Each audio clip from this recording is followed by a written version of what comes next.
ಎಲ್ಲರಿಗೂ ಆತ್ಮೀಯ ಸ್ವಾಗತ. ಈ ಒಂದು ವಿಡಿಯೋ ತರಗತಿಯಲ್ಲಿ ನಾವು 9ನೇ ತರಗತಿ ಗಣಿತದಲ್ಲಿ ಅಧ್ಯಾಯ 1 ವಾಸ್ತವ ಸಂಖ್ಯೆಗಳ ಮೇಲಿನ ಕ್ರಿಯೆಗಳು ಇದರ ಬಗ್ಗೆ ಮಾಹಿತಿಯನ್ನು ತಿಳ್ಕೊಳ್ತೀವಿ. ಜೊತೆಗೆ ಅಭ್ಯಾಸ 1.4ರಲ್ಲಿರುವಂಥ ಪ್ರಶ್ನೆ ಸಂಖ್ಯೆ 1ರಿಂದ 5ರವರೆಗೆ ಸಂಪೂರ್ಣವಾದಂಥ ಪರಿಹಾರವನ್ನು ವಿವರಣಾತ್ಮಕವಾಗಿ ನಾವು ಪಡ್ಕೊಳ್ತೀವಿ. ಏನೇನು ಅಂಶವನ್ನು ನಾವು ಗಮನಿಸಬೇಕಿದ್ರಲ್ಲಿ ಅಂತಂದರೆ, ಇಲ್ಲಿ ವಾಸ್ತವ ಸಂಖ್ಯೆಗಳ ಮೇಲಿನ ಕ್ರಿಯೆಗಳಲ್ಲಿ ಫಸ್ಟ್ ಪಾಯಿಂಟ್, ಇಲ್ಲಿ 3 ಪಾಯಿಂಟ್ಗಳನ್ನು ಪಟ್ಟಿ ಮಾಡಿದ್ದೀನಿ. ಈ 3 ಅಂಶಗಳನ್ನು ನೀವು ತಿಳ್ಕೊಂಡ್ರಿ ಅಂತಂದರೆ ವಾಸ್ತವ ಸಂಖ್ಯೆಗಳ ಮೇಲಿನ ಕ್ರಿಯೆಗಳು ಏನೇನಿದೆ, ಯಾವ್ಯಾವ ಮಾಡ್ಬೋದು ವಾಸ್ತವ ಸಂಖ್ಯೆಗಳು ಅಂತಂದರೆ ನಾವು ತಿಳ್ಕೊಂಡಿವಲ್ಲ. ಏನೋ ವಾಸ್ತವ ಸಂಖ್ಯೆಗಳು ಅಂತಂದರೆ ಯಾವ ಅಂತ ಹೇಳಿವಿ, ಭಾಗಲಬ್ಧ ಮತ್ತು ಅಭಾಗಲಬ್ಧ ಸಂಖ್ಯೆಗಳನ್ನು ಒಳಗೊಂಡಿರುವಂಥ ಒಂದು ಸಮೂಹ. ಅಂದರೆ ವಾಸ್ತವ ಸಂಖ್ಯೆಯಲ್ಲಿ ಏನೇನಿರುತ್ತೆ, ಭಾಗಲಬ್ಧ ಸಂಖ್ಯೆ ಇರುತ್ತೆ ಮತ್ತು ಅಭಾಗಲಬ್ಧ ಸಂಖ್ಯೆಗಳಿರ್ತಾವೆ. ಅವುಗಳ ಸಂಕಲನ, ವ್ಯವಕಲನ, ಗುಣಾಕಾರ, ಭಾಗಾಕಾರ ಈ ಒಂದು ಕ್ರಿಯೆಗಳು ಅದರ ಬಗ್ಗೆ ಒಂದು ಮಾಹಿತಿಯನ್ನು ನಾವು ತಿಳ್ಕೊಳ್ತಾ ಇದ್ದೀವಿ. ಇದರಲ್ಲಿ ಫಸ್ಟ್ ಪಾಯಿಂಟ್, ಇದರಲ್ಲಿ ಒಂದು ಭಾಗಲಬ್ಧ ಸಂಖ್ಯೆ ಮತ್ತು ಒಂದು ಅಭಾಗಲಬ್ಧ ಸಂಖ್ಯೆಗಳ ಮೊತ್ತ ಅಥವಾ ವ್ಯತ್ಯಾಸ ಅದೇನಾಗಿರುತ್ತೆ, ಅಭಾಗಲಬ್ಧ ಸಂಖ್ಯೆನೇ ಆಗಿರುತ್ತದೆ ಅಂತ ತಿಳ್ಕೊಳ್ಬೇಕು. ಏನು ಅರ್ಥ ಆಗತ್ತೆ ಇಲ್ಲಿ, ಒಂದು ಭಾಗಲಬ್ಧ ಸಂಖ್ಯೆ ಪ್ಲಸ್ ಇನ್ನೊಂದು ಅಭಾಗಲಬ್ಧ ಸಂಖ್ಯೆ ಮಾಡಿದ್ದೀವಿ ಅಂತಂದ್ರೆ ಇದ್ರ ಮೊತ್ತ ಏನು ಬರುತ್ತೆ ಗೊತ್ತಾ, ಅಭಾಗಲಬ್ಧ ಸಂಖ್ಯೆನೇ ಬರುತ್ತೆ. ಇದನ್ನು ತಿಳ್ಕೊಳ್ಬೇಕು. ಅಥವಾ ಒಂದು ಅಭಾಗಲಬ್ಧ ಸಂಖ್ಯೆ ಪ್ಲಸ್ ಇನ್ನೊಂದು ಭಾಗಲಬ್ಧ ಸಂಖ್ಯೆ ಇತ್ತು ಅಂತಂದ್ರೆ ಮೊತ್ತ ಏನು ಬರುತ್ತೆ ಅಂತ ಹೇಳಿದೀವಿ, ಅಭಾಗಲಬ್ಧ ಸಂಖ್ಯೆನೇ ಬರುತ್ತಾ ಅಂತ ತಿಳ್ಕೊಳ್ಬೇಕು. ಕ್ಲಿಯರ್? ಎಕ್ಸಾಂಪಲ್, ಇದಕ್ಕೊಂದು ಎಕ್ಸಾಂಪಲ್ ತಗೊಂಡಿವಿ ಅಂತಂದ್ರೆ, ಇದಕ್ಕೆ ಈಗ 2 ಅನ್ನೋದು ಒಂದು ಭಾಗಲಬ್ಧ ಸಂಖ್ಯೆ, ಸ್ಕ್ವೇರ್ ರೂಟ್ ಆಫ್ 3 ಅನ್ನೋದು ಒಂದು ಅಭಾಗಲಬ್ಧ ಸಂಖ್ಯೆ. ಇವುಗಳ ಮೊತ್ತ ಮಾಡಿದ್ರೆ ಇದೇ ಆನ್ಸರ್ ಇರುತ್ತೆ, ಅದು ಅಭಾಗಲಬ್ಧ ಸಂಖ್ಯೆನೇ ಆಗಿರುತ್ತೆ ಅಂತ ತಿಳ್ಕೊಳ್ಬೇಕು. ಹಾಗೇನೆ ಇನ್ನೊಂದು ಒಂದು ಅಭಾಗಲಬ್ಧ ಸಂಖ್ಯೆ, ಫಾರ್ ಎಕ್ಸಾಂಪಲ್ ಈಗ ಸ್ಕ್ವೇರ್ ರೂಟ್ ಆಫ್ 5 ಅನ್ನೋದು ಅಭಾಗಲಬ್ಧ ಸಂಖ್ಯೆ. ಇದರಲ್ಲಿ ಒಂದು ಭಾಗಲಬ್ಧ ಸಂಖ್ಯೆಯನ್ನು ಮೈನಸ್ ಮಾಡಿದ್ರೆ ಅದೇನು ಬರುತ್ತೆ ಗೊತ್ತಾ, ಇದು ಅಭಾಗಲಬ್ಧ ಸಂಖ್ಯೆನೇ ಆಗಿರುತ್ತೆ ಅಂತ ತಿಳ್ಕೊಳ್ಬೇಕು. Okay, clear? ಒಂದು ಭಾಗಲಬ್ಧ ಸಂಖ್ಯೆ ಇನ್ನೊಂದು ಅಭಾಗಲಬ್ಧ ಸಂಖ್ಯೆಗಳ ಮೊತ್ತ ಅಥವಾ ವ್ಯತ್ಯಾಸ ಮಾಡಿದ್ರೆ ಏನಾಗಿರುತ್ತೆ, ಅದು ಅಭಾಗಲಬ್ಧ ಸಂಖ್ಯೆ ಆಗಿರುತ್ತೆ ಅಂತ ತಿಳ್ಕೊಳ್ಬೇಕು.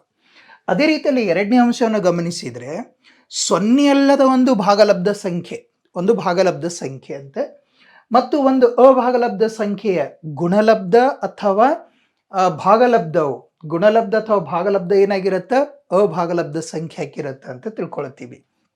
ನೋಡಿ, ಇದರಲ್ಲಿ ಪಾಯಿಂಟ್ ಗಮನಿಸಿ, ಒಂದು ಭಾಗಲಬ್ಧ ಸಂಖ್ಯೆ, ಫಾರ್ ಎಕ್ಸಾಂಪಲ್ ಈಗ 3 ಅನ್ನೋದು ಒಂದು ಭಾಗಲಬ್ಧ ಸಂಖ್ಯೆ, ಇದಕ್ಕೆ ಇಂಟು ಒಂದು ಅಭಾಗಲಬ್ಧ ಸಂಖ್ಯೆ ತಗೊಂಡಿವಿ ಅಂತಂದ್ರೆ ಇದೇನಾಗಿರುತ್ತೆ, 3 ಇಂಟು ಸ್ಕ್ವೇರ್ ರೂಟ್ ಆಫ್ 2ನೇ ಆಗಿರುತ್ತೆ. ಇಲ್ಲದು ಇದೇನಾಯಿತು, ಅದು ಅಭಾಗಲಬ್ಧ ಸಂಖ್ಯೆನೇ ಆಗಿರುತ್ತೆ ಅಂತ ತಗೊಳ್ಬೇಕು. ಓಕೆ, ಇನ್ನೊಂದು ಎಕ್ಸಾಂಪಲ್, ಇದರಲ್ಲಿ ಸ್ಕ್ವೇರ್ ರೂಟ್ ಆಫ್ 7 ಒಂದು ಅಭಾಗಲಬ್ಧ ಸಂಖ್ಯೆ ಇಂಟು 3 ಅನ್ನೋದು ಒಂದು ಭಾಗಲಬ್ಧ ಸಂಖ್ಯೆ. ಇದೆಷ್ಟಾಗುತ್ತೆ ಗೊತ್ತಾ, ಇದ್ರ ಗುಣಾಕಾರ 3 ಇಂಟು ಸ್ಕ್ವೇರ್ ರೂಟ್ ಆಫ್ 7 ಇರುತ್ತೆ. ಮತ್ತು 7 ಮತ್ತು 3 ಗುಣಾಕಾರ ಮಾಡಬಾರ್ದು, ಓಕೆನಾ? ಅಂದರೆ 3 ಇಂಟು ಸ್ಕ್ವೇರ್ ರೂಟ್ ಆಫ್ 7 ಆಯಿತು. ಅಂದರೆ ಒಂದು ಭಾಗಲಬ್ಧ ಸಂಖ್ಯೆ ಇಂಟು ಇನ್ನೊಂದು ಅಭಾಗಲಬ್ಧ ಸಂಖ್ಯೆ ಮಾಡಿದ್ದೀವಿ ಅಂದ್ರೆ ಇದರ ಗುಣಲಬ್ಧ ಅಭಾಗಲಬ್ಧ ಸಂಖ್ಯೆ ಅಂತ ಬರುತ್ತೆ. ಅಥವಾ ಒಂದು ಅಭಾಗಲಬ್ಧ ಸಂಖ್ಯೆ ಇಂಟು ಇನ್ನೊಂದು ಭಾಗಲಬ್ಧ ಸಂಖ್ಯೆ ಇತ್ತಂದ್ರೆ ಅದರ ಗುಣಲಬ್ಧ ಅಭಾಗಲಬ್ಧ ಸಂಖ್ಯೆನೇ ಬರುತ್ತೆ ಅಂತ ತಿಳ್ಕೊಳ್ಬೇಕು. ಹಾಗೇನೆ ಭಾಗಲಬ್ಧದಲ್ಲಿಯೂ ಸಹ ಒಂದು ಭಾಗಲಬ್ಧ ಸಂಖ್ಯೆ 3 ಅನ್ನೋದು ಒಂದು ಭಾಗಲಬ್ಧ ಸಂಖ್ಯೆ, ಇನ್ನೊಂದು ಅಭಾಗಲಬ್ಧ ಸಂಖ್ಯೆ ಸ್ಕ್ವೇರ್ ರೂಟ್ ಆಫ್ 5 ಅನ್ನೋದು ಒಂದು ಅಭಾಗಲಬ್ಧ ಸಂಖ್ಯೆ. ಇವುಗಳ ಗುಣಲಬ್ಧನು ಏನಾಗಿರುತ್ತೆ ಗೊತ್ತಾ, ಇದು ಅಭಾಗಲಬ್ಧ ಸಂಖ್ಯೆನೇ ಬರುತ್ತದೆ ಅಂತ ತಿಳ್ಕೊಳ್ಬೇಕು. ಅಥವಾ ಒಂದು ಅಭಾಗಲಬ್ಧ ಸಂಖ್ಯೆ ಅಪಾನ್ ಒಂದು ಭಾಗಲಬ್ಧ ಸಂಖ್ಯೆ, ಇದ್ರ ಭಾಗಲಬ್ಧವು ಸಹ ಏನಾಗಿರುತ್ತೆ ಅಂತ ಹೇಳಿದೀವಿ, ಅಭಾಗಲಬ್ಧ ಸಂಖ್ಯೆನೇ ಆಗಿರುತ್ತದೆ ಅಂತ ತಗೊಳ್ಬೇಕು. ಅಭಾಗಲಬ್ಧ ಸಂಖ್ಯೆ ಆಗಿರುತ್ತದೆ ಅಂತ ಗಮನಿಸ್ಬೇಕು. Okay, clear? ನೆಕ್ಸ್ಟ್ ಇರೋದು ಎರಡು ಅಭಾಗಲಬ್ಧ ಸಂಖ್ಯೆಗಳನ್ನು ಕೂಡಿಸಿದಾಗ, ಕಳೆದಾಗ, ಗುಣಿಸಿದಾಗ ಅಥವಾ ಭಾಗಿಸಿದಾಗ ಸಿಗುವ ಫಲಿತಾಂಶವು ಕೆಲವೊಂದು ಬಾರಿ ಭಾಗಲಬ್ಧವೂ ಆಗಿರಬಹುದು ಅಥವಾ ಅಭಾಗಲಬ್ಧವೂ ಆಗಿರಬಹುದು.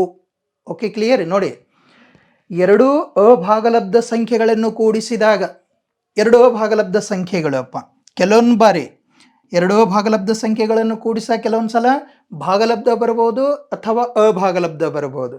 ಕಳೆದಾಗ ಭಾಗಲಬ್ಧ ಬರಬಹುದು, ಅಭಾಗಲಬ್ಧ ಬರಬಹುದು. ಗುಣಿಸಿದಾಗ ಭಾಗಲಬ್ಧನೂ ಬರಬಹುದು ಅಥವಾ ಅಭಾಗಲಬ್ಧ ಬರಬಹುದು. ಭಾಗಿಸಿದಾಗ ಕೆಲವೊಂದು ಸಲ ಭಾಗಲಬ್ಧ ಬರಬಹುದು, ಅಭಾಗಲಬ್ಧ ಬರಬಹುದು. ಫಾರ್ ಎಕ್ಸಾಂಪಲ್ ನೋಡ್ರಿ, ಎರಡು ಅಭಾಗಲಬ್ಧ ಸಂಖ್ಯೆಗಳನ್ನು ಕೂಡಿಸೋಣ. ಸ್ಕ್ವೇರ್ ರೂಟ್ ಆಫ್ 2 ಇನ್ನೊಂದು ಸ್ಕ್ವೇರ್ ರೂಟ್ ಆಫ್ 3 ಮಾಡಿದ್ದೀವಿ ಅಂತ ತಿಳ್ಕೊಳ್ರಿ. ಇದು square root of 2 plus square root of 3 ಅಷ್ಟೇ ಆಗಿರುತ್ತೆ. ಅಂದ್ರೆ ಏನಾಯ್ತು, ಇದು ಅಭಾಗಲಬ್ಧ ಸಂಖ್ಯೆ ಐತಿಲ್ಲ, ಅಂದ್ರೆ ಅಭಾಗಲಬ್ಧ ಸಂಖ್ಯೆ ಪ್ಲಸ್ ಅಭಾಗಲಬ್ಧ ಸಂಖ್ಯೆ, ಇದು ಸಹ ಅಭಾಗಲಬ್ಧ ಸಂಖ್ಯೆನೇ ಆಯಿತು. ಕೆಲವೊಂದು ಬಾರಿ ಅಭಾಗಲಬ್ಧ ಸಂಖ್ಯೆ ಒಂದೇ ರೀತಿಯಲ್ಲಿ ಇತ್ತು ಅಂತ ತಿಳ್ಕೊಳ್ರಿ. Square root of 3 into square root of 3 ಎರಡೂ ಒಂದೇ ರೀತಿಯಾದಂಥ ಅಭಾಗಲಬ್ಧ ಸಂಖ್ಯೆಗಳಿದ್ವು ಅಂತಂದ್ರೆ ಇದ್ರ ಗುಣಲಬ್ಧ ಏನಾಗುತ್ತೆ ಗೊತ್ತು? ಸ್ಕ್ವೇರ್ ರೂಟ್ ಆಫ್ 9 ಅಂದ್ರೆ 9 ವರ್ಗಮೂಲ 3 ಏನಾಗಿಬಿಡ್ತಿಲ್ಲಿ, ಇದನ್ನು ಅಭಾಗಲಬ್ಧ ಇಂಟು ಇದನ್ನು ಸಹ ಅಭಾಗಲಬ್ಧ ಆಗಿದೆ. ಆವಾಗ ಇದರ ಗುಣಲಬ್ಧ ಏನಾಯಿತು, ಒಂದು ಭಾಗಲಬ್ಧ ಸಂಖ್ಯೆ ಐತಿಲ್ಲ. ಅದಕ್ಕಾಗಿ ಕೆಲವೊಂದು ಬಾರಿ ಅದನ್ನು ಗುಣಾಕಾರ ಮಾಡಿದರೆ ಭಾಗಲಬ್ಧ ಬರಬಹುದು ಅಥವಾ ಅಭಾಗಲಬ್ಧ. ಸೇಮ್ ಅಂಕೆ ಇತ್ತು ಅಂತಂದ್ರೆ, ಅಂದ್ರೆ ಎರಡು ಒಂದೇ ರೀತಿಯಾದಂಥ ಅಭಾಗಲಬ್ಧ ಸಂಖ್ಯೆಗಳನ್ನು ಗುಣಾಕಾರ ಮಾಡಿದರೆ ಏನು ಬರುತ್ತೆ ಗೊತ್ತು? ಭಾಗಲಬ್ಧ ಸಂಖ್ಯೆ ಬರುತ್ತೆ. ಇನ್ನೊಂದು ಬಾರಿ ನೋಡಿ, ಈಗ ಸ್ಕ್ವೇರ್ ರೂಟ್ ಆಫ್ 2 ಅನ್ನೋದು ಒಂದು ಅಭಾಗಲಬ್ಧ, ಇನ್ನೊಂದು ಸ್ಕ್ವೇರ್ ರೂಟ್ ಆಫ್ 3 ಅನ್ನೋದು ಇನ್ನೊಂದು ಅಭಾಗಲಬ್ಧ. ಇದ್ರ ಗುಣಲಬ್ಧ ಏನಾಗುತ್ತೆ ಗೊತ್ತೇನು? ಸ್ಕ್ವೇರ್ ರೂಟ್ ಆಫ್ 2 3 6 ಏನಾಗಿಬಿಡ್ತು ಇಲ್ಲಿ? ಅಭಾಗಲಬ್ಧ ಸಂಖ್ಯೆ ಗುಣಿಲ ಅಭಾಗಲಬ್ಧ ಸಂಖ್ಯೆ. ಅದೇನಾಗಿಬಿಡ್ತು, ಅದರ ಗುಣಲಬ್ಧ ಸ್ಕ್ವೇರ್ ರೂಟ್ ಆಫ್ 6 ಅನ್ನೋದು ಒಂದು ಅಭಾಗಲಬ್ಧ ಸಂಖ್ಯೆ ಬಂತಿಲ್ಲ. ಇನ್ನೊಂದು ಬಾರಿ ನೋಡಿ, ಈಗ 2 ಸ್ಕ್ವೇರ್ ರೂಟ್ ಆಫ್ 7 ಇದೆ, ಇದನ್ನು ಅಭಾಗಲಬ್ಧ ಸಂಖ್ಯೆನೆ. ಅಪಾನ್ ಸ್ಕ್ವೇರ್ ರೂಟ್ ಆಫ್ 7 ಅದ, ಇದು ಛೇದ ಹೋಗುತ್ತಿಲ್ಲ ಅಂದ್ರೆ ಏನು ಉಳಿತು? 2 ಭಾಗಲಬ್ಧ ಸಂಖ್ಯೆ ಬಂತು. ಅಭಾಗಲಬ್ಧ ಸಂಖ್ಯೆಯನ್ನು ಅಭಾಗಲಬ್ಧ ಸಂಖ್ಯೆಯಿಂದ ಭಾಗಿಸಿದಾಗ ಭಾಗಲಬ್ಧ ಸಂಖ್ಯೆ ಬರುತ್ತೆ ಕೆಲವೊಂದು ಬಾರಿ. ಕೆಲವೊಂದು ಸಲ ಏನಾಗಿರುತ್ತೆ ಗೊತ್ತಾ? ಈಗ for example square root of 7 upon square root of 2 ಅದಂತ ತಗೋರಿ. ಇದೇನಾಗಿಬಿಡ್ತು? ಹೋಲ್ ಸ್ಕ್ವೇರ್ ರೂಟ್ ಆಫ್ 7/2 ಆಗಿರುತ್ತೆ. ಅಂದ್ರೆ ಅಭಾಗಲಬ್ಧಕ್ಕೆ ಅಭಾಗಲಬ್ಧದಿಂದ ಭಾಗಾಕಾರ ಮಾಡಿದರೆ ಭಾಗಲಬ್ಧವು ಅಭಾಗಲಬ್ಧ ಬರುತ್ತೆ. ಹಾಗಾಗಿ ಇಷ್ಟು ಅಂಶವನ್ನು ಗಮನಿಸಿ, ಎರಡು ಅಭಾಗಲಬ್ಧ ಸಂಖ್ಯೆಗಳನ್ನು ಕೂಡಿಸಿದಾಗ, ಕಳೆದಾಗ, ಗುಣಿಸಿದಾಗ ಅಥವಾ ಭಾಗಿಸಿದಾಗ ಸಿಗುವಂಥ ಫಲಿತಾಂಶ ಭಾಗಲಬ್ಧವೂ ಆಗಿರಬಹುದು ಅಥವಾ ಅಭಾಗಲಬ್ಧವೂ ಸಹ ಆಗಿರಬಹುದು. ಇಷ್ಟು 3 ಅಂಶಗಳನ್ನು ನಾವು ತಿಳ್ಕೊಂಡಿದ್ದೇ ಆದರೆ ಅಭ್ಯಾಸ 1.4ರಲ್ಲಿರುವಂಥ ಸಮಸ್ಯೆಗಳಿಗೆ ನಾವು ಈಸಿಯಾದಂಥ ಪರಿಹಾರವನ್ನು ಕಂಡುಹಿಡಿಯಬಹುದು. ಅಭ್ಯಾಸ ಈ ರೀತಿಯಲ್ಲಿದೆ ನೋಡಿ. ಅಭ್ಯಾಸ 1.4ರಲ್ಲಿರುವಂಥ ಪ್ರಶ್ನೆ, ಈ ಕೆಳಗಿನ ಸಂಖ್ಯೆಗಳನ್ನು ಭಾಗಲಬ್ಧ ಅಥವಾ ಅಭಾಗಲಬ್ಧಗಳಾಗಿ ವರ್ಗೀಕರಿಸಿ ಅಂತ ಹೇಳಿದೆ. ನಾನು ಇಲ್ಲಿವರೆಗೆ ಹೇಳಿರುವಂಥ ಅಂಶಗಳನ್ನು ನೀವು ಗಮನಿಸಿದ್ದೇ ಆದರೆ ಇದು ನೇರವಾಗಿದು ಭಾಗಲಬ್ಧ ಇದೆ ಅಭಾಗಲಬ್ಧ ಇದೆ ಅಂತ ಹೇಳ್ಬೋದು.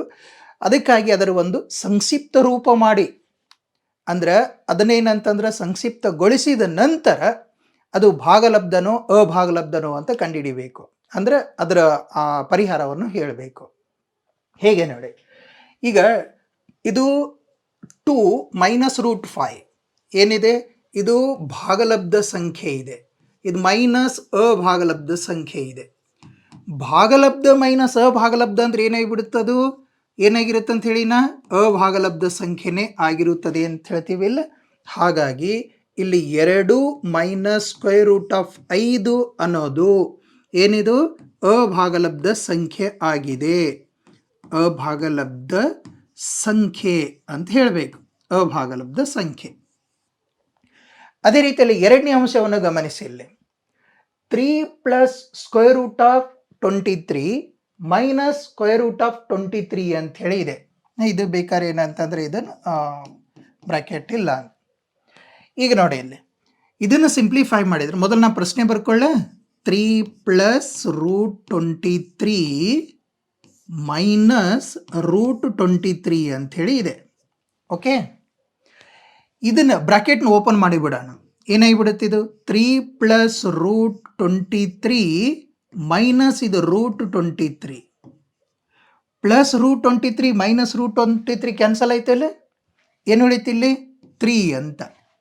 ಅಂದ್ರೆ 3 ಅನ್ನೋದೇನಿದು ಭಾಗಲಬ್ಧ ಸಂಖ್ಯೆ. ಹಾಗಾಗಿ ಇದು ಕೊಟ್ಟಿರೋದು ಏನಿದೆಯಲ್ಲ ಇದು ಭಾಗಲಬ್ಧ ಸಂಖ್ಯೆ ಆಗಿದೆ ಅಂತ ಹೇಳ್ತೀವಿ. ಇದು ಭಾಗಲಬ್ಧ ಸಂಖ್ಯೆ ಆಗಿದೆ.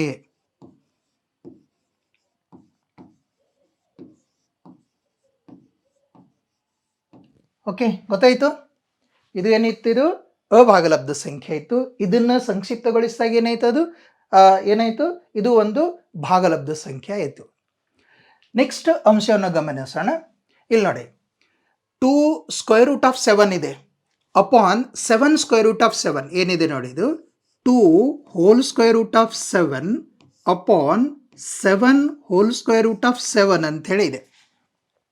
ಅಭಾಗಲಬ್ಧ ಅಪಾನ್ ಅಭಾಗಲಬ್ಧ ಇದೆ. ಕೆಲವೊಂದು ಬಾರಿ ಏನಂತ ಹೇಳಿದೆ, ಅಭಾಗಲಬ್ಧದಿಂದ ಭಾಗಾಕಾರ ಮಾಡಿದೀವಿ ಅಂತಂದ್ರೆ ಭಾಗಲಬ್ಧನೂ ಆಗ್ಬಹುದು, ಅಭಾಗಲಬ್ಧನೂ ಆಗ್ಬಹುದು ಅಂತ ಹೇಳಿದೀವಿ.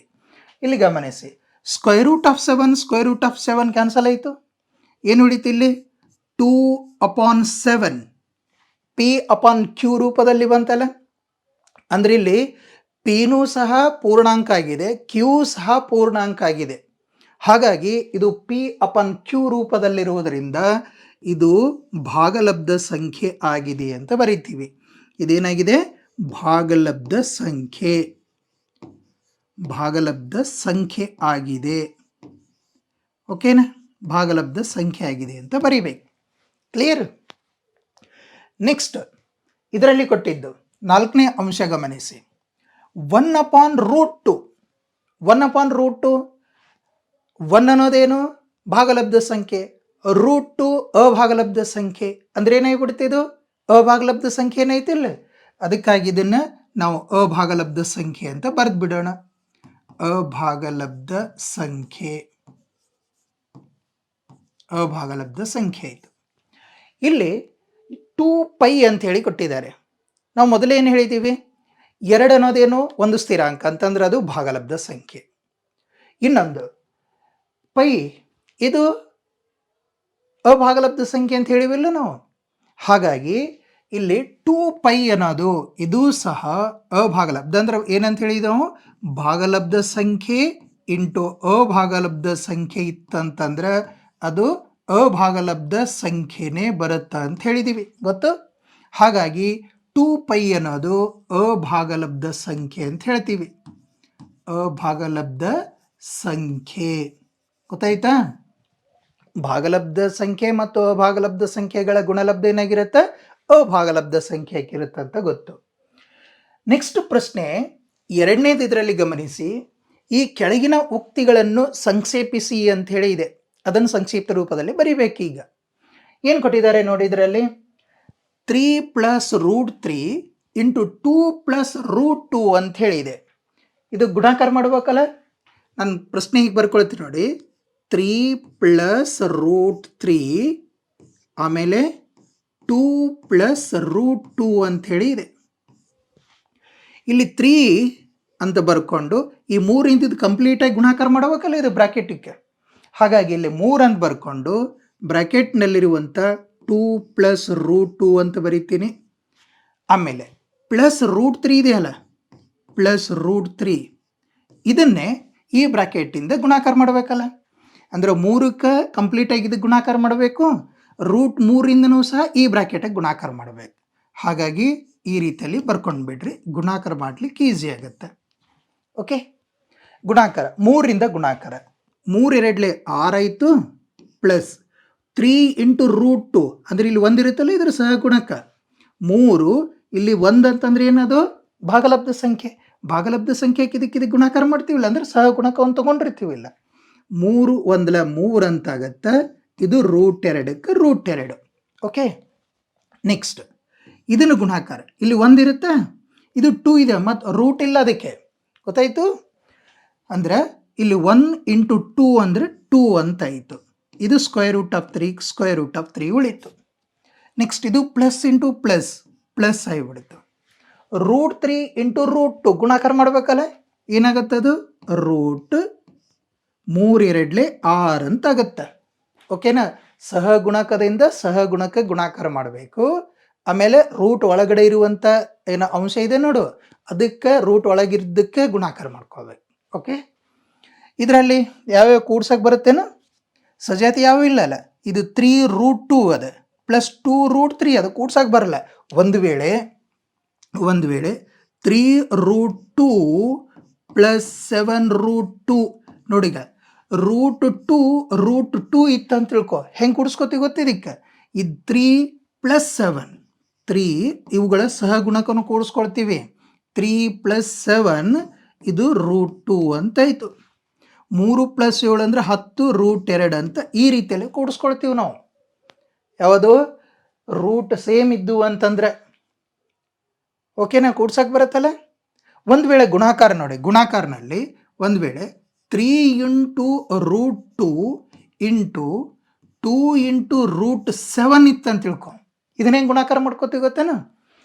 ಇದಕ್ಕೆ 3 2 6 ಇಂಟು 7 2 14 ಹಿಂಗೆ ಗುಣಾಕಾರ ಮಾಡ್ಕೊಳ್ಬೋದು. ಗುಣಾಕಾರನಲ್ಲಿ ಬರುತ್ತೆ, ಭಾಗಾಕಾರನಲ್ಲಿ ಬರುತ್ತೆ, ಗೊತ್ತು? ಓಕೆ, ಇದು ಇಷ್ಟ ಆಯ್ತು. ಇದನ್ನೇನು ಅಂತಂದ್ರೆ ನೆಕ್ಸ್ಟ್ ಮತ್ತೆ ಸಂಕ್ಷಿಪ್ತಗೊಳಿಸ್ಲಿಕ್ಕಾಗಲ್ಲ. ಓಕೆ, ನೆಕ್ಸ್ಟ್ ಎರಡನೇ ಅಂಶ 3 plus root 3 into 3 minus root 3 ಅಂತ ಹೇಳಿ ಇದೆ. ಇದನ್ನು ನಾವು ಮೊದಲನೇ ಪದ ಇದರ ಮೊದಲನೇ ಪದ ಸೇಮ್ ಇದೆ, ಎರಡನೇ ಪದ ಸೇಮ್ ಇದೆ, ಒಂದು ಪ್ಲಸ್ ಇನ್ನೊಂದು ಮೈನಸ್ ಅಂತಂದ್ರೆ ನಾವು A plus B into A minus B ಈ ಒಂದು ಏನಂತಂದ್ರೆ ಸಮೀಕರಣವನ್ನು ಯೂಸ್ ಮಾಡಬಹುದಾಗಿತ್ತು ನಾವು. ಓಕೆ, ಮಾಡಬಹುದು. ಈಗನು ಎರಡೂ ರೀತಿಯಲ್ಲಿ ಮಾಡಿ ತೋರಿಸ್ತೀನಿ ನೋಡಿ. ಮೊದಲ ಗುಣಾಕಾರ 3 plus root 3 into 3 minus root 3 ಇನ್ನೀಗ ಹೆಂಗೆ ಗುಣಾಕಾರ ಮಾಡಿ ನೋಡು, ಆ ಟೈಪ್ನೂ ಮಾಡ್ಬೋದು. ಹೇಗೆ? ಮೊದಲನೇ ಪದ ಇಲ್ಲಿ ಬರ್ಕೊಂಡು ಈ ಬ್ರ್ಯಾಕೆಟ್ನ ಕಂಪ್ಲೀಟಾಗಿ ಬರ್ಕೊಳ್ತೀನಿ. 3 minus root 3 next plus root 3 ಅಂತ ಬರ್ಕೊಂಡು ಮತ್ತು ಈ ಬ್ರ್ಯಾಕೆಟ್ನ ಬರ್ಕೊಳ್ತೀನಿ 3 ಮೈನಸ್ ರೂಟ್ 3 ಅಂಥೇಳಿ. ಓಕೆ, ಈ ಗುಣಾಕಾರ ನೋಡಿ, 3 3 9 ಆಯಿತು ಮೈನಸ್ ಇದಕ್ಕೆ 3 ಇಲ್ಲಿ ಒಂದಿರುತ್ತಲ್ಲ, 3 1 3 ಇಂಟು ರೂಟ್ 3. ಓಕೆನಾ? ಪ್ಲಸ್ ಇದು ಹೆಂಗೆ ಗುಣಾಕಾರ ಮಾಡ್ತೀವಿ ಗೊತ್ತು? ಇಲ್ಲಿ ಒಂದಿರುತ್ತಲ್ಲ, 1 3 3 ಇಂಟು ಇದು ರೂಟ್ 3ಕ್ಕೆ 3 ಪ್ಲಸ್ ಇಂಟು ಮೈನಸ್ ಮೈನಸ್. ಈಗ ನೋಡು, ರೂಟ್ 3 ಇಂಟು ರೂಟ್ 3 ಏನಾಗಿಬಿಡ್ತು? 9 ಆಯ್ತಲ್ಲ, ಗುಣಾಕಾರ ಮಾಡಬಹುದಲ್ಲ ಅದಕ್ಕೆ. ಈಗ ಇದು ಮೈನಸ್ ಇವು ಎರಡು ಸೇಮ್ ಅದ ನೋಡು, 3 ರೂಟ್ 3 ಆಮೇಲೆ ಇದು 3 ರೂಟ್ 3 ಎರಡೂ ಪದಗಳ ಸೇಮ್, ಚಿಹ್ನೆ ಬೇರೆ ಅಂತಂದರೆ ಇದು ಕ್ಯಾನ್ಸಲ್ ಆಗಿಬಿಡ್ತು. ಓಕೆ, ಈಗೇನು ಉಳಿತು ಗೊತ್ತು? ಇಲ್ಲಿ 9, ಇಲ್ಲಿ ಮೈನಸ್ ಅದ. 9ರ ವರ್ಗಮೂಲ 3, 9ರ ವರ್ಗಮೂಲ ಏನು ಗೊತ್ತಲ್ಲ ನಮಗೆ? 3. 9ರಲ್ಲಿ 3 ಕಳೆದ್ರೆ ಎಷ್ಟು? 6. ಇದು ನಮ್ಮ ಉತ್ತರ. ಇದನ್ನು ಸಂಕ್ಷಿಪ್ತಗೊಳಿಸಿದಾಗ ನಮಗೆ ಸಿಗುವಂಥ ಉತ್ತರ ಎಷ್ಟು? 6 ಅಂಥೇಳಿ ಇದೆ. ಅರ್ಥ ಆಯಿತು? ಇದನ್ನೇ ನಾವು ಯಾವುದು A plus B A minus B ಈ ರೀತಿಯಲ್ಲಿ ಮಾಡಿದ್ರೂ ಸಹ, ಈ ಒಂದು ನಿತ್ಯ ಸಮೀಕರಣವನ್ನು ನಾವು ಬಳಕೆ ಮಾಡಿದ್ರೂ ಸಹ ಆನ್ಸರ್ ಇಷ್ಟೇ ಬರುತ್ತೆ. ಅದೊಂದು ಮಾಡಿ ನೋಡೋಣ. ನೋಡಿ ಇಲ್ಲಿ 3 ಪ್ಲಸ್ ರೂಟ್ 3 ಆಮೇಲೆ 3 ಮೈನಸ್ ರೂಟ್ 3 ನೋಡಿ. ಈಗ ಇದಕ್ಕೆ ನೆನ್ಪು ಮಾಡ್ಕೊಳ್ಳಿ ನೀವು, A plus B into A minus B ಅಂತಿತ್ತಂದ್ರೆ A square minus B square ಅಂತ ಬರಿತೀವಿಲ್ಲ, ನೆನ್ಪದ ಇದು. ನೆಕ್ಸ್ಟ್ ಇದು 3 plus root 3 into 3 minus root 3 ಅದಲ್ಲ ನೋಡು. ಇದು ಫಸ್ಟ್ ಇದ್ದದ್ದು ಎ ನೋಡಿ, ಎ ಕಂಪೇರ್ ಮಾಡಿ. ಎ ಅಂದ್ರೆ 3, ಬಿ ಅಂದ್ರೆ ರೂಟ್ 3. ಇಲ್ಲಿನೂ ಸಹ ಎ ಅಂದ್ರೆ 3, ಬಿ ಅಂದ್ರೆ ರೂಟ್ 3. ಗೊತ್ತಾಯ್ತು? ಈಗ ನೋಡಿ, ಅಂದರೆ ಎ ಸ್ಕ್ವೇರ್ ಅಂದ್ರೆ ಏನು ಬರೀಬೇಕು ನಾವು? ಫಸ್ಟ್ ಇದ್ದದ್ದು ಎ ಅಂತಾರೆ ಎಷ್ಟು? 3 ಸ್ಕ್ವಯರ್ ಮೈನಸ್ ಬಿ ಅಂದ್ರೆ ಏನು ಬರಿತೀವಿ? ರೂಟ್ 3 ಸ್ಕ್ವೇರ್ ರೂಟ್ ಆಫ್ 3 ಇದು ಸ್ಕ್ವಯರ್. 3 ವರ್ಗ ಎಷ್ಟಾಯಿತು? 3 3 9 ಅಂದರೆ 3 ವರ್ಗ. ಮತ್ತು 3 ಇಂಟು 3 ಗೊತ್ತಾಯ್ತಲ್ಲ, 3 ವರ್ಗ ಅಂತ ಹೇಳಿದರೆ ಕರೆಕ್ಟಾಗಿ ಅರ್ಥ ಆಗುತ್ತೆ. 3 3 9 ಮೈನಸ್ ಸ್ಕ್ವೇರ್ ರೂಟ್ ಕ್ಯಾನ್ಸಲ್ ಅಲ್ಲ, ಇದು 3 ಉಳೀತು. 9ರಾಗ 3 ಕಳೆದ್ರೆ ಎಷ್ಟು? 6. ನೋಡ ಆನ್ಸರ್ ಸೇಮ್ ಅಂತ ಇಲ್ಲ. ನಿಮ್ಗೆ ಯಾವ್ದು ಈಸಿ ಆಗತ್ತೆ ಅದನ್ನು ಮಾಡಬಹುದು. Okay, clear? ನೆಕ್ಸ್ಟ್ ಪ್ರಶ್ನೆ, ಇದು ಸಹ ನೋಡಿ, square root of 5 plus square root of 2 whole square ಇದೆ. ಓಕೆ, ಈಸಿಯಾಗಿ ಮಾಡ್ಬೋದು. ಹೇಗೆ ನೋಡಿ, ಇಲ್ಲಿಯೂ ಸಹ ನಾವು A plus B whole square ಸೂತ್ರನ ಯೂಸ್ ಮಾಡಬಹುದು. A plus B whole square ಸೂತ್ರ ಏನಪ್ಪ? A square plus 2ab plus B square. ನೋಡಿ ಏನಾಗತ್ತಿದು? A square plus 2ab plus B square ಅಂತ ನೆನಪಿದೆಯಲ್ಲ. ನಮಗೆ ಇಲ್ಲಿ ಕಂಪೇರ್ ಮಾಡಿದರೆ ಎ ಅಂದರೆ ಎಷ್ಟಾಗತ್ತೆ? ಇಲ್ಲಿ √5. ಬೇಕಾದ್ರೆ ಬರ್ಕೊಂಡು ಬಿಡ್ತೀವಿ ನೋಡಿ. ಇಲ್ಲಿ ಎ ಅಂತಂದ್ರೆ √5, ಬಿ ಅಂದ್ರೆ ಎಷ್ಟದ? √2, ಬಿ ಅಂದ್ರೆ √2. ಈ ಬೆಲೆಗಳನ್ನು ಎ ಬೆಲೆ √5 ಆದೇಶಿಸಬೇಕು, ಬಿ ಅಂತಂದ್ರೆ √2 ಆದೇಶ ಮಾಡಿ ಇದನ್ನು ಸಂಕ್ಷಿಪ್ತಗೊಳಿಸಬೇಕು. ನೋಡಿ ಇಲ್ಲಿ ಇದರಲ್ಲಿ ಇಸ್ ಈಕ್ವಲ್ ಟು ಎ ಅಂತಂದ್ರೆ ಎಷ್ಟು ತಗೊಳ್ಬೇಕು? √5 ಸ್ಕ್ವಯರ್ ಪ್ಲಸ್ ಇದು 2 ಇಂಟು ಎ ಅಂತಂದ್ರೆ ಇನ್ನು ಏನೇ ಇದೆಯಲ್ಲ √5 ಇಂಟು ಬಿ ಅಂದರೆ ಎಷ್ಟು? √2 ಪ್ಲಸ್ ಬಿ ಅಂತಂದ್ರೆ √2, ಇದು ಸ್ಕ್ವಯರ್ ಅಂತಿದೆ. Okay, clear? ನೆಕ್ಸ್ಟ್ ಇದರಲ್ಲಿ ನಮಗೆ ಗೊತ್ತಿರುವ ಹಾಗೆ square root cancel. Square root cancel ಯಾಕೆ ಕ್ಯಾನ್ಸಲ್ ಅಂತ ಗೊತ್ತೇ ನಿಮಗೆ? ನೋಡಿ ಇಲ್ಲಿ ಸ್ಕ್ವೇರ್ ರೂಟ್ 2 ಹೋಲ್ ಸ್ಕ್ವೇರ್ ಅಂತದಪ್ಪ. ಸ್ಕ್ವೇರ್ ರೂಟ್ ಕ್ಯಾನ್ಸಲ್ ಅಂತ ಹೇಳಿದ್ದೀವಿ. ಒಂದು ಮಾಹಿತಿ ಗಮನಿಸಿ ಇಲ್ಲಿ. ಸ್ಕ್ವೇರ್ ಇದನ್ನು ಘಾತಾಂಕ ರೂಪದಲ್ಲಿ ಹೇಗೆ ಬರಿತೀವಿ? ಸ್ಕ್ವೇರ್ ರೂಟ್ ಆಫ್ 2 ಅನ್ನು 2 ಘಾತ 1/2 ಅಂತ ಬರಿತೀವಿ, ಗೊತ್ತು? ಇದು ಹೋಲ್ ಸ್ಕ್ವೇರ್ ಆಯ್ತಪ್ಪ. ಹಿಂಗೆ ಬ್ರಾಕೆಟ್ ಓಪನ್ ಮಾಡಿದ್ವಿ ಅಂದ್ರೆ ಏನಾಗುತ್ತೆ ಗೊತ್ತಾ? ಇಲ್ಲಿ ಗುಣಾಕಾರ ಆಗತ್ತೆ. 1/2 ಇಂಟು ಇದು 2 ಅಂತ ಆಯ್ತು. ನೋಡು, ಅಂಶ ಛೇದ ಹೋಗ್ಬಿಡ್ತು ಅಂದ್ರೆ ಏನಾಯ್ತು? 2 ಘಾತ 1. 2 ಘಾತ 1 ಅಂದ್ರೆ ಎಷ್ಟು? 2 ಅಂತ ಹೇಳಿ ಆಗತ್ತೆ. ಅದಕ್ಕಾಗಿ ನಾವು ಸ್ಕ್ವೇರ್ ರೂಟ್ ಕ್ಯಾನ್ಸಲ್ ಆಗತ್ತೆ ಅಂತ ಹೇಳ್ತೀವಿ, ನೆನ್ಪಿಟ್ಕೊಳ್ಳಿದೆ. ಈಗ ಎಷ್ಟು ಉಳೀತು ನೋಡಿ, ಇಲ್ಲಿ 5 ಉಳೀತಾ, ಪ್ಲಸ್ ಇದು ನೋಡಿ 2 ಗುಣಿಲೆ ಗುಣಾಕಾರ ಇತ್ತಂತಂದ್ರೆ ಇವು ಗುಣಾಕಾರ ಮಾಡ್ಕೋಬಹುದಿಲ್ಲ. 5 2 10 ಅಂತ ಆಯಿತು. ಪ್ಲಸ್ ಸ್ಕ್ವೇರ್ ರೂಟ್ ಕ್ಯಾನ್ಸಲ್ ಅಂತಂದ್ರೆ ಏನು ಉಳೀತು? 2 ಆಯಿತು. ಈಗ ನೋಡು, ಇದನ್ನು ಸಂಖ್ಯೆ ಪದ, ಇದನ್ನು ಸಂಖ್ಯೆ ಪದ ಕೂಡಿಸ್ಕೊಳ್ಬಹುದಲ್ಲ. ಅಂದರೆ ಇಲ್ಲಿ 5 ಪ್ಲಸ್ 2, 5 ಪ್ಲಸ್ 2 ಅಂದರೆ ಎಷ್ಟಾಯಿತು? 7. ಇದು ಎಲ್ಲ ನಾ ಕೂಡಿಸ್ತಾ ಇರೋದು, ಇದು ಗಮನಿಸಿ. ಇದನ್ನು ಪ್ಲಸ್ ಇದನ್ನು ಕೂಡಿಸ್ಕೊಳ್ಬೇಕು. 5 ಪ್ಲಸ್ 2 ಅಂದರೆ ಎಷ್ಟಾಯಿತು? 7 ಆಯಿತು. ಪ್ಲಸ್ ಆಮೇಲೆ ಇದು 2 ಇಂಟು ಸ್ಕ್ವೇರ್ ರೂಟ್ ಆಫ್ 10 ಅನ್ನೋದಾಯಿತು. ಓಕೆನಾ? ಮತ್ತು ನೀವು 7 ಪ್ಲಸ್ 2 ಅಂತ ಕೂಡಿಸಿರಿ, ಹಂಗೆ ಕೂಡ್ಸಕ್ಕೆ ಬರಲ್ಲ. ಯಾಕಂದರೆ ಇದು ಅಭಾಗಲಬ್ಧ ಸಂಖ್ಯೆ ಇತ್ತು, ಇದು ಭಾಗಲಬ್ಧ ಸಂಖ್ಯೆ ಇತ್ತು, ಅವೆರಡು ಕೂಡಲ್ಲ. Okay, 7 plus 2 square root of 10 ಅಂತೇಳಿ ಆಯಿತು. ಅರ್ಥ ಆಯ್ತಾ? ನೆಕ್ಸ್ಟ್ 4ನೇದು ಗಮನಿಸಿ, ಇದನ್ನು ಈಸಿ ಅದ ನೋಡಿ. ಇದು ಸಹ A plus B into A minus B, ಈ ಒಂದು ನಿತ್ಯ ಸಮೀಕರಣನ ಯೂಸ್ ಮಾಡಿ ಮಾಡಬಹುದು. ಹೀಗೆ ನೋಡಿ, ಇದನ್ನು ನೋಡಿ, ಇದು A minus B into A plus B ಇತ್ತಂದ್ರೆ ಏನಾಗತ್ತೆ ಅಂತ ಹೇಳಿ ನಾವು A square minus B square ಆಗತ್ತಂತ ಗೊತ್ತಲ್ಲ. A minus B A plus B ಅಂದರೆ A square minus B square ಆಗತ್ತಲ್ಲ. ಹಾಗೇನೆ ಇಲ್ಲಿ ಎ ಅಂತಂದ್ರೆ √5 ಇದೆ. ಎ ಅಂದ್ರೆ ಏನು ತಗೊಳ್ಬೇಕು? ಬೇಕಾದ್ರೆ ಇಲ್ಲಿ ಬರ್ಕೊಳ್ತೀವಿ ನೋಡು. ಇಲ್ಲಿ ಎ ಅಂತಂದ್ರೆ √5, ಬಿ ಅಂತಂದ್ರೆ √2. ಎ ಅಂತಂದ್ರೆ ಮೊದಲನೇ ಸ್ಥಾನದಲ್ಲಿದ್ದದ್ದು, ಬಿ ಅಂತಂದ್ರೆ 2ನೇ ಪದ, ಗೊತ್ತು? ಇಲ್ಲಿ ನೋಡಿ, ಎ ಅಂದ್ರೆ √5 ಮೈನಸ್ ಬಿ ಅಂತಂದ್ರೆ √2. ಅದೇ ರೀತಿಯಲ್ಲಿ ಎ ಅಂತಂದ್ರೆ √5 ಇದೆ ಪ್ಲಸ್ ಬಿ ಅಂದರೆ √2 ಇದೆ. ಈಗೇನಾಗತ್ತಿದು? A square minus B square ಮಾಡಬೇಕು. A square minus B square. A ಅಂದರೆ ಏನಂತ ಹೇಳಿ first term square root of 5 whole square minus B ಅಂದರೆ √2 ಹೋಲ್ ಸ್ಕ್ವೇರ್. ಗೊತ್ತಾಯಿತು? ನೆಕ್ಸ್ಟ್ ಇದರಲ್ಲಿ square root cancel, square root cancel. ಉಳಿದದ್ದೇನು?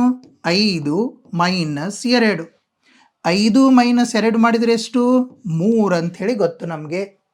Okay, ಈಗ ನಾವು ಮೂರನೇ ಸಮಸ್ಯೆ ಬಗ್ಗೆ ಮಾಹಿತಿ ತಿಳ್ಕೊಳ್ಳೋಣ. ಇಲ್ಲಿ ಕೊಟ್ಟಿರುವಂತೆ ಹೇಳಿಕೆ ಹೀಗಿದೆ ನೋಡಿ.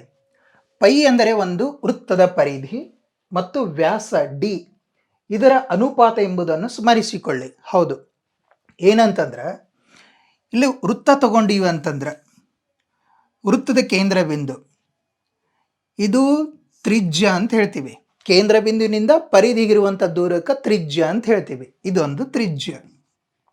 ಆಮೇಲೆ ಈ ಕಡೆ ತಗೊಂಡಿವಿ ಅಂತಂದ್ರೆ ಇದನ್ನು ತ್ರಿಜ್ಯ. ಎರಡು ತ್ರಿಜ್ಯ ಅದಾವೆ ಇಲ್ಲ, ಇವು ಎರಡನ್ನೂ ಸೇರಿಸಿ ಅಂದ್ರೆ ಈ ಪರಿಧಿಯಿಂದ ಈ ಪರಿಧಿಗೆ ಕೇಂದ್ರ ಬಿಂದುವಿನ ಮೂಲಕ ಹಾದು ಹೋಗುವಂಥ ಅಥವಾ ಅದರ ದೂರ ಏನಂತ ಹೇಳ್ತೀವಿ ನಾವು? ವ್ಯಾಸ ಅಂತ ಹೇಳ್ತೀವಿ ಇಲ್ಲ. ಅಂದ್ರೆ ಇಲ್ಲಿ ವ್ಯಾಸ ಅಂತಂದ್ರೆ ಡಿ ಅಂತಂದ್ರೆ 2 ಇಂಟು ತ್ರಿಜ್ಯ ಅಂತ ನೆನಪಿದೆ. ಇದನ್ನೇ ತ್ರಿಜ್ಯಕ್ಕೆ ಹೇಗೆ ಬರೀಬಹುದು ನಾವು? ತ್ರಿಜ್ಯ ಅಂತಂದ್ರೆ D/2 ಅಂತಲೂ ಬರೀಬಹುದನ್ನ. ಆರ್ ತ್ರಿಜ್ಯ ಏನಾಗತ್ತೆ? ವ್ಯಾಸದ ಅರ್ಧದಷ್ಟಿರುತ್ತೆ ಅಂತ ಹೇಳ್ತೀವಿ, ಅಥವಾ ವ್ಯಾಸ ತ್ರಿಜ್ಯದ 2ರಷ್ಟು ಇರುತ್ತೆ ಅಂತ ಹೇಳ್ತೀವಿ. ಓಕೆ, ಈ ಮಾಹಿತಿ ಗೊತ್ತು.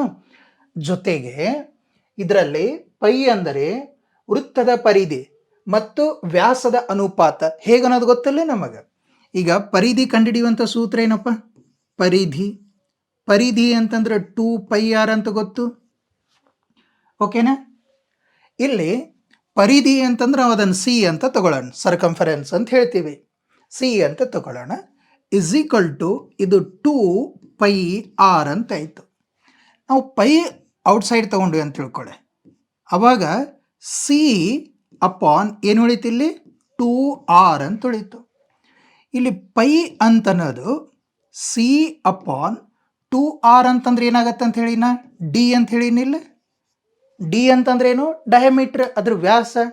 ಅಂದ್ರೆ ಪೈ ಅನ್ನೋದು ವೃತ್ತದ ಪರಿಧಿ ಅಪಾನ್ ವ್ಯಾಸ ಅಂತ ಹೇಳ್ತೀವಿ ನಾವು. ಇದನ್ನು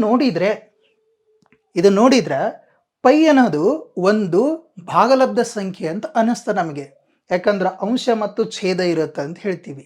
ಆದರೆ ಪೈ ಅನ್ನೋದು ಅಭಾಗಲಬ್ಧ ಸಂಖ್ಯೆ ಅಂತ ಹೇಳ್ತೀವಿ ನೋಡಿ. ಅಂದರೆ ಇದನ್ನು ಇಲ್ಲಿ ಹೇಳಿದ್ದಾರೆ, ಇದು ಪೈ ಒಂದು ಅಭಾಗಲಬ್ಧ ಸಂಖ್ಯೆ ಎಂಬುದಕ್ಕೆ ವಿರೋಧವಾಗಿರುವಂತೆ ಕಾಣುತ್ತದೆ. ಸಾಮಾನ್ಯವಾಗಿ ಹಾಗನ್ನಿಸ್ತ. ಈ ವಿರೋಧಾಭಾಸವನ್ನು ಹೇಗೆ ಪರಿಹರಿಸುವಿರಿ ಅನ್ನೋದಕ್ಕೆ ನಾವಿಷ್ಟು ಈ ಕಾಂಟ್ರಾಡಿಕ್ಷನ್ ಮೆಥಡನ್ನು ತಗೊಂಡು ಹೇಳಬಹುದು. ಜೊತೆಗೆ ಇದರಲ್ಲಿ ಯಾವುದೇ ವೈರುಧ್ಯತೆ ಇಲ್ಲ. ನಾವು ಅಳತೆ ಪಟ್ಟಿಯಿಂದ, ಸ್ಕೇಲಿಂದ, ಬೇರೆ ಬೇರೆ ಅಳತೆ ಪಟ್ಟಿಯಿಂದ ಅಥವಾ ಬೇರೆ ಯಾವುದೇ ಉಪಕರಣದಿಂದ ಇದರ ಉದ್ದವನ್ನು ಅಳತೆ ಮಾಡಿದಾಗ ನಮಗೆ ಸಮೀಪದ ಭಾಗಲಬ್ಧ ಸಂಖ್ಯೆ ದೊರೆಯುತ್ತದೆ ಅನ್ನೋದನ್ನು ನಾವು ನೋಡ್ತೀವಿ, ನೆನಪು ಮಾಡ್ಕೊಳ್ತೀವಿ. ಆದ್ದರಿಂದ ಇಲ್ಲಿ ಸಿ ಭಾಗಲಬ್ಧ ಸಂಖ್ಯೆಯೋ ಅಥವಾ ಡಿ ಅಭಾಗಲಬ್ಧ ಸಂಖ್ಯೆಯೋ ಎಂದು ಇದನ್ನು ನಿರೂಪಣೆ ಮಾಡಲಿಕ್ಕೆ ಆಗೋದಿಲ್ಲ ಅಂತ ನಾವು ತಗೊಳ್ಬೇಕು.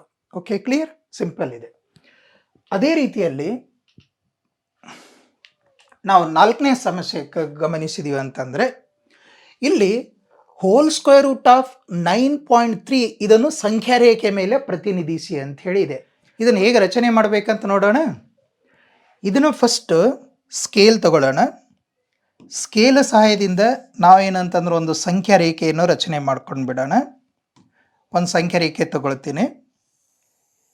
ಇದೊಂದು ಸಂಖ್ಯಾ ರೇಖೆ ತಗೊಂಡೆ. ಇದಕ್ಕೆ ನಾನು ಫಸ್ಟ್ ಒಂದು ಪಾಯಿಂಟನ್ನು ಗುರುತು ಮಾಡ್ಕೊಳ್ತೀನಿ. ಇದನ್ನು ಎ ಪಾಯಿಂಟ್ ಅಂತ ತಗೊಳ್ತೀನಿ. ನಂತರ ಇದೇ ಸ್ಕೇಲ್ ಯೂಸ್ ಮಾಡಿಕೊಂಡು ಮತ್ತೆ ಕೈವಾರವನ್ನು ತೆಗೆದುಕೊಂಡು ಅಳತೆ ಎಷ್ಟು ತಗೊಳ್ಬೇಕಂತ ಹೇಳಿದೆ ನಾನು? 9.3 ಅಷ್ಟು. ಇದು ಇಲ್ಲಿಂದ ಸ್ಟಾರ್ಟ್ ಆಗತ್ತೆ, ಇಲ್ಲಿಂದ ಅಳತೆ ಎಷ್ಟು ತೊಗೊಳ್ಬೇಕು? 9.3. ಇಲ್ಲಿ ಬರ್ದಿರಿ ನೋಡಿ. ಇದು 1 2 3 4 5 6 7 8 9, ಆಮೇಲೆ ಜಾಸ್ತಿ ಐತಲ್ಲ 9 ಆದಮೇಲೆ 3 ಪಾಯಿಂಟ್ ಇಲ್ಲಿ ತನಕ ತಗೊಳ್ಬೇಕು. ಎಷ್ಟು ತಗೊಳ್ಬೇಕು? 9.3 ಅಷ್ಟು ತಗೊಳ್ಬೇಕು. ಓಕೆನಾ? 9.3 ಅಳತೆ ತಗೊಂಡು ಇದನ್ನು ಗುರುತು ಮಾಡ್ಕೊಂಡು, ನೀವು ನೇರವಾಗಿ ಏನಂತಂದ್ರೆ ಸ್ಕೇಲಿಂದನೂ ಹಿಂಗೆ ಗುರುತು ಮಾಡ್ಕೋಬೋದಾಗಿತ್ತು. ಓಕೆನಾ?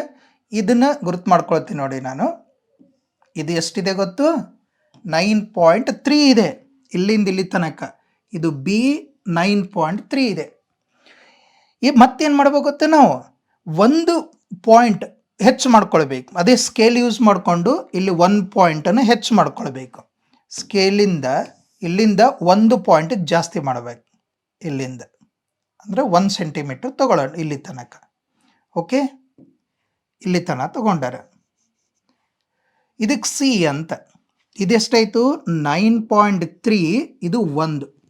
ಓಕೆ, ಈಗ ಎ ಇಂದ ಸಿ ತನಕ ಅಳತೆ ತಗೊಂಡು ನಾವು ಮಧ್ಯಬಿಂದುವನ್ನು ಗುರುತು ಮಾಡ್ಕೊಳ್ಬೇಕು. ಮಧ್ಯಬಿಂದುವನ್ನು ಗುರುತು ಮಾಡಬೇಕು ಅಂತಂದರೆ ನಾವು ಕೈವಾರ ಸಹಾಯ ತಗೊಂಡು ಇಲ್ಲಿ ಎ ಪಾಯಿಂಟ್ ಮೇಲೆ ಇಟ್ಟು ನಂತರ ಎಷ್ಟು ತೊಗೊಳ್ತೀನಿ ಗೊತ್ತು? ಪೂರ್ಣ ತೊಗೊಳ್ಬಾರ್ದು, ಅರ್ಧಕ್ಕಿಂತ ಹೆಚ್ಚು ಅಳತೆ ತೊಗೊಳ್ಬೇಕು. ತಗೊಂಡು ಎರಡೂ ಕಡೆಗೆ ಕಂಸ ಕಟ್ ಮಾಡ್ಕೊಳ್ಬೇಕು. ಎರಡೂ ಕಡೆಗೆ ನಂತರ ಈ ಕಡೆ ಒಂದು ಕಂಸ ಮತ್ತು ಇಲ್ಲಿ ಕೆಳಗಡೆಗೂ ಒಂದು ಕಂಸವನ್ನು ಕಟ್ ಮಾಡಬೇಕು. ನಂತರ ಅದೇ ಅಳತೆಯನ್ನು ಸಿ ಬಿಂದುವಿನ ಮೇಲೆ ಇಟ್ಟು, ಇಲ್ಲಿ ಸಿ ಬಿಂದುವಿನ ಮೇಲೆ ಇಟ್ಟು ಇದೇನೇನಂತಂದ್ರೆ ಈ ಕಡೆ ಒಂದು ಕಂಸ ಕಟ್ ಮಾಡಬೇಕು, ಹಾಗೇನೆ ಇಲ್ಲಿ ಮೇಲ್ಗಡೆ ಒಂದು ಕಂಸವನ್ನು ಕಟ್ ಮಾಡ್ಕೊಳ್ಬೇಕು. ಈ ಕಡೆ ಒಂದು ಕಂಸ ಕಟ್ ಮಾಡಬೇಕು. ನಂತರ ಈ ಪಾಯಿಂಟನ್ನು ಮತ್ತು ಈ ಪಾಯಿಂಟನ್ನು ಸೇರಿಸಬೇಕು. ಸೇರಿಸಿದ ಮೇಲೆ ಇಲ್ಲಿ ಮಧ್ಯಬಿಂದು ದೊರಕುತ್ತೆ. ಓಕೆನಾ? ನಂತರ ಈ ಪಾಯಿಂಟನ್ನು ಹೆಸರು ಕೊಟ್ಬಿಡ್ತೀನಿ. ಇದಕ್ಕೆ ಬೇಕಾದ್ರೆ ಇಲ್ಲಿ ಎಂ ಪಾಯಿಂಟ್ ಅಂತೇಳಿ ಹೆಸರು ಕೊಡ್ಬೋದು. ಮತ್ತು ಕೈವಾರ ತೆಗೆದುಕೊಳ್ಬೇಕು. ಕೈವಾರ ತಗೊಂಡು ಪಾಯಿಂಟ್ ಇಲ್ಲಿಡಬೇಕು. ಪಾಯಿಂಟ್ ಇಟ್ಟು ಅಳತೆ ಎಷ್ಟು ತೊಗೊಳ್ಬೇಕು ಗೊತ್ತನ? ಅಳತೆ ನಾವು ಸಿ ತನಕ ಅಥವಾ ಈ ಕಡೆ ಎ ತನಕ ತಗೊಳ್ಬೋದು. ಯಾಕಂದರೆ ಇದು ಮಧ್ಯಬಿಂದು ಅಂದರೆ ಎರಡು ಕಡೆ ಸೇಮ್ ಇರುತ್ತೆ. ಆಮೇಲೆ ಏನು ಮಾಡ್ಕೊಳ್ಳೋಣ, ಇದಕ್ಕೆ ಅರ್ಧ ವೃತ್ತ, ಹೀಗೆ ಅರ್ಧ ವೃತ್ತವನ್ನು ರಚನೆ ಮಾಡ್ಕೊಳ್ಬೇಕು. ಓಕೆ, ಅರ್ಧ ವೃತ್ತವನ್ನು ರಚನೆ ಮಾಡಿದ್ದೀವಿ. ನಂತರ ಬಿ ಬಿಂದುವಿನ ಮೇಲೆ 90 ಡಿಗ್ರಿ ಗುರುತು ಮಾಡ್ಕೋಬೇಕು. ಗುರುತು ಮಾಡ್ಕೊಳ್ತಿರಲ್ಲ, ಬಿ ಮೇಲೆ 90 ಡಿಗ್ರಿಯನ್ನು ನಾನು ಗುರುತು ಮಾಡ್ಕೊಂಡು ಈ ಬಿ ಮೇಲೆ ಮತ್ತೆ ಕೈವಾರ ಇಟ್ಟು ಅಳತೆ ಎಷ್ಟು ತೊಗೊಳ್ಬೇಕು ಗೊತ್ತು? ಇಲ್ಲಿ ಬಿ ಮೇಲೆ ತಗೊಂಡು ಇಲ್ಲಿ ಇದಕ್ಕೆ ಹೆಸರು ಕೊಟ್ಬಿಡೋಣ. ಇದು ಬೇಕಾದ್ರೆ ಇದು ಡಿ ಅಂತ ಹೆಸರು ಕೊಡ್ತೀನಿ ನೋಡಿ.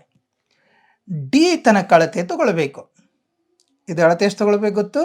ಡಿ ವರೆಗೆ ಅಳತೆ ತಗೊಳ್ಬೇಕು. ಓಕೆ, ಈಗ ಇದಕ್ಕೆ ಕಂಸ ಮಾಡಬೇಕು, ಇದಕ್ಕೆ ರಚನೆ ಮಾಡಬೇಕು. ಹೀಗೆ ಇಲ್ಲಿ ತನಕ ಈ ರೇಖೆಯನ್ನು ಕಟ್ ಆಗೋ ತನಕ. ಇಲ್ಲೇನು ಪಾಯಿಂಟ್ ಅದಲ್ಲ, ಇದಕ್ಕೆ ಪಿ ಅಂತ ಹೆಸರು ಕೊಡೋಣ. ಇದು ಸ್ಕ್ವೇರ್ ರೂಟ್ ಆಫ್ 9.3 ಪ್ರತಿನಿಧಿಸುತ್ತದೆ. ಈ ರೀತಿಯಲ್ಲಿ ಸಂಖ್ಯಾ ರೇಖೆ ಮೇಲೆ ನಾವು ಅಭಾಗಲಬ್ಧ ಸಂಖ್ಯೆಯನ್ನು ಗುರುತಿಸಬೇಕು. ಓಕೆ, ನೆಕ್ಸ್ಟ್ ಇಲ್ಲಿ 5ನೇ ಪ್ರಶ್ನೆ ನೋಡಿ. ಈ ಕೆಳಗಿನವುಗಳ ಛೇದವನ್ನು ಅಕರ್ಣೀಕರಿಸಿ ಅಂತ ಹೇಳಿದೆ. ಛೇದವನ್ನು ಅಕರ್ಣೀಕರಿಸಬೇಕು. ಛೇದವನ್ನು ಅಕರ್ಣೀಕರಿಸೋದೇನು ಅಂತಂದರೆ, ಕೊಟ್ಟಿರುವಂಥ ಅಭಾಗಲಬ್ಧ ಸಂಖ್ಯೆ ಅಂದರೆ ಛೇದ ಏನಿರುತ್ತೆ ನೋಡು, ಅದರಿಂದನೇ ಮತ್ತೆ ಅಂಶಕ್ಕೆ ಮತ್ತು ಛೇದಕ್ಕೆ ಗುಣಾಕಾರ ಮಾಡಬೇಕು. ಒಂದೇ ಪದ ಇತ್ತಂತಂದ್ರೆ ಅದೇ ಪದದಿಂದ ಅಂಶಕ್ಕೆ ಮತ್ತು ಛೇದ ಗುಣಾಕಾರ ಮಾಡ್ತೀವಿ. ಒಂದು ವೇಳೆ ದ್ವಿಪದ ಇತ್ತು ಅಂದ್ರೆ ಆ ಎರಡೂ ಪದಗಳ ನಡುವೆ ಪ್ಲಸ್ ಅಥವಾ ಮೈನಸ್ ಇತ್ತು ಅಂತಂದ್ರೆ ನಾವು ಗುಣಾಕಾರ ಮಾಡಬೇಕಾದ್ರೆ, ಅಂಶಕ್ಕೆ ಮತ್ತು ಛೇದ ಗುಣಾಕಾರ ಮಾಡಬೇಕಂತಂದ್ರೆ ಅವುಗಳ ಮಧ್ಯದಲ್ಲಿರುವಂಥ ಚಿಹ್ನೆಯನ್ನು ಬದಲಾಯಿಸಿ ಬರೆದು ಗುಣಾಕಾರ ಮಾಡಬೇಕು. ಹೇಗನ್ನೋದು ನೋಡಿ. ಇಲ್ಲಿ ಫಸ್ಟ್ 1/√7 ಇದೆನಾ? ಇಲ್ಲಿ ಛೇದ ಏನಿದೆ? √7 ಇದೆ. ಇದನ್ನು ಕರ್ಣೀಕಾರಕ ಮಾಡಬೇಕು ಅಂತಂದ್ರೆ ಇದೇ ಛೇದದಿಂದ ಅಂಶಕ್ಕೂ ಮತ್ತು ಛೇದಕ್ಕೂ ಗುಣಾಕಾರ ಮಾಡಬೇಕು. ಒಂದಕ್ಕೆ ನೋಡಿ √7 ಗುಣಾಕಾರ ಮಾಡಿದ್ದೀವಿ ಅಂದ್ರೆ 1 × √7 ಅಂದ್ರೆ √7 ಅಪಾನ್ ನೋಡಿ √7 ಇದು ಹೇಗಾಗ್ತದೆ ಗೊತ್ತಿಲ್ಲ?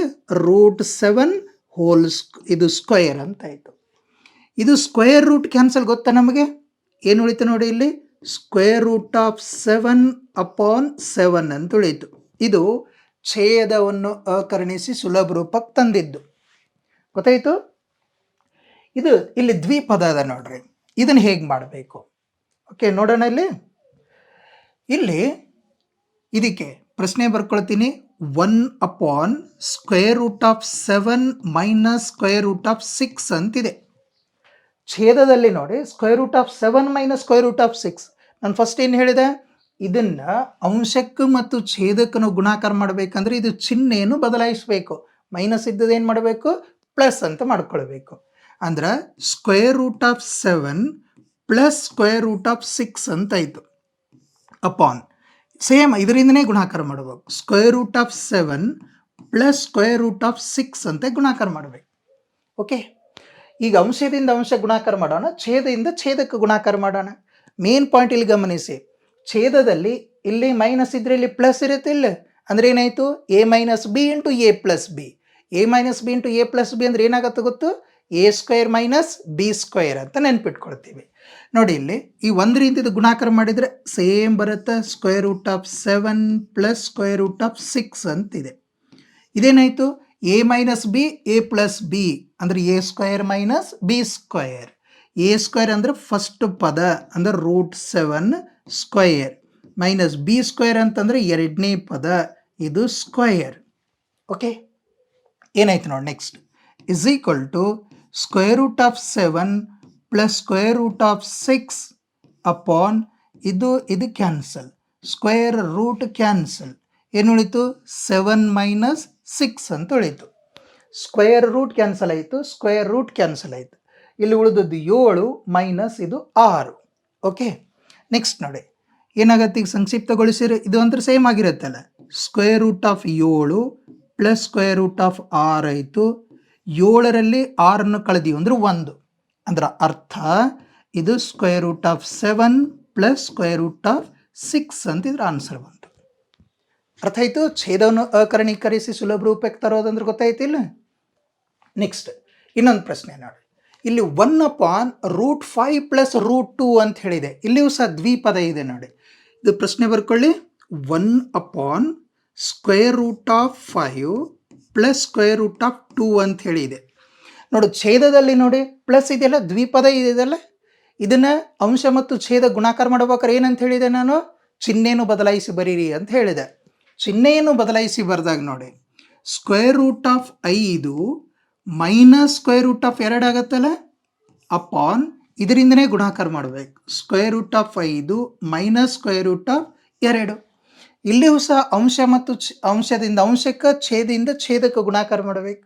1ರಿಂದ ಗುಣಾಕಾರ ಮಾಡಿದರೆ ಇದು ಆ್ಯಸ್ ಇಟ್ ಈಸ್ ಸೇಮ್ ಬರುತ್ತೆ, square root of 5 minus square root of 2.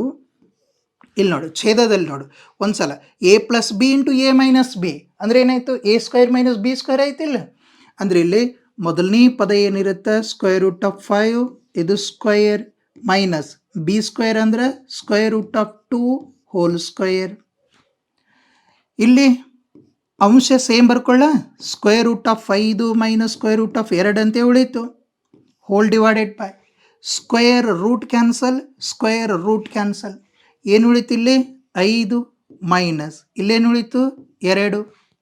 ಮತ್ತು ಇದನ್ನು ಸಂಕ್ಷಿಪ್ತಗೊಳಿಸಿದೀವಿ ಅಂದರೆ ಇದು square root of 5 minus square root of 2 ಆಯಿತು, ಅಪಾನ್ 5ರಲ್ಲಿ 2 ಕಳೆದ್ರೆ ಎಷ್ಟಾಯಿತು 3. ಗೊತ್ತಾಯಿತು? ಈಸಿ ಇದೆಯಲ್ಲ. ನೆಕ್ಸ್ಟ್ 4ನೇ ಪ್ರಶ್ನೆಯನ್ನು ನೋಡಿ, 4ನೇ ಭಾಗ ಇದರಲ್ಲಿ ಇಲ್ಲಿ ಕೊಟ್ಟಿದ್ದ ಅಂಶ ನೋಡಿ, ಇಲ್ಲಿ 1/√7 ಮೈನಸ್ 2 ಅಂತ ಹೇಳಿದೆ ನೋಡಿ. √7 ಮೈನಸ್ 2 ಇದು ಸಹ ಹೇಗೆ ಗುಣಾಕಾರ ಮಾಡಬೇಕು, ಇದರ ಛೇದವನ್ನು ಅಕರ್ಣೀಕರಿಸಿ ಸುಲಭ ರೂಪ ಹೇಗೆ ತರಬೇಕು. 1/√7 ಮೈನಸ್ 2 ಇದೆ, ಇದಕ್ಕೆ ಛೇದ ಗಮನಿಸಿ, ಇಲ್ಲಿ √7 ಮೈನಸ್ 2 ಅದಲ್ಲ ಮೈನಸ್ನಲ್ಲಿದೆ, ಇದನ್ನು ಗುಣಾಕಾರ ಮಾಡಿದರೆ ಪ್ಲಸ್ ಆಗತ್ತೆ ಅಂತ ಹೇಳಿ ನಾನು. ಅಂಶಕ್ಕೂ ಗುಣಾಕಾರ ಮಾಡೋಣ, square root of 7 plus 2 upon square root of 7 plus 2. 1ರಿಂದ ಗುಣಾಕಾರ ಮಾಡಿದ್ರೆ ಅಂಶಗಳು ಸೇಮ್ ಇರುತ್ತೆ, square root of 7 plus 2 upon ಇಲ್ಲಿ ನೋಡಿ ಎ ಮೈನಸ್ ಬಿ ಇದು A plus B, A minus B A plus B ನೆನಪಿದೆಯಲ್ಲ, A minus B into A plus B ಅಂದರೆ ಏನಂತ ಬರ್ತೀವಿ ನಾವು, A square minus B square ಅಂತ ಗೊತ್ತು. ಇಲ್ಲಿ ಎ ಅಂದರೆ √7 ಸ್ಕ್ವೇರ್ ಮೈನಸ್ ಬಿ ಅಂತಂದರೆ 2 ಸ್ಕ್ವೇರ್ ಇದರ ವರ್ಗ. ನೋಡಿ ಅಂಶ ಅಂತಂದ್ರೆ ಸೇಮ್ ಇದೆ, ಸ್ಕ್ವೇರ್ ರೂಟ್ ಆಫ್ 7 ಪ್ಲಸ್ 2. ಛೇದವನ್ನು ಗಮನಿಸಿ, ಸ್ಕ್ವೇರ್ ರೂಟ್ ಕ್ಯಾನ್ಸಲ್, ಸ್ಕ್ವೇರ್ ಇಲ್ಲಲ್ಲ, ರೂಟ್ ಇಲ್ಲಲ್ಲ ಇದಕ್ಕೆ, ಅಂದರೆ ಅದರ ವರ್ಗ ಮಾಡಬೇಕು. ರೂಟ್ ಇತ್ತಂದರೆ ಸ್ಕ್ವೇರ್ ರೂಟ್ ಕ್ಯಾನ್ಸಲ್ ಮಾಡಿ ಬಿಡ್ತಿದ್ವಿ, ಬಟ್ ರೂಟ್ ಇಲ್ಲ, ಅದಕ್ಕೇನು ಮಾಡಬೇಕು, ಅದರ ವರ್ಗವನ್ನು ಬರೀಬೇಕು. ಏನು ಉಳಿತಿಲ್ಲಿ 7 ಮೈನಸ್ 2ರ ವರ್ಗ 4, ಉಳಿದದ್ದೇನು square root of 7 plus 2 upon 7ರಲ್ಲಿ 4 ಕಳೆದ್ರೆ 3. ಇಷ್ಟಿದ್ರ answer. Square root of 7 plus 2 whole divided by 3 ಅಂತ ಹೇಳಿ ಇದೆ. ಅರ್ಥ ಆಯಿತು?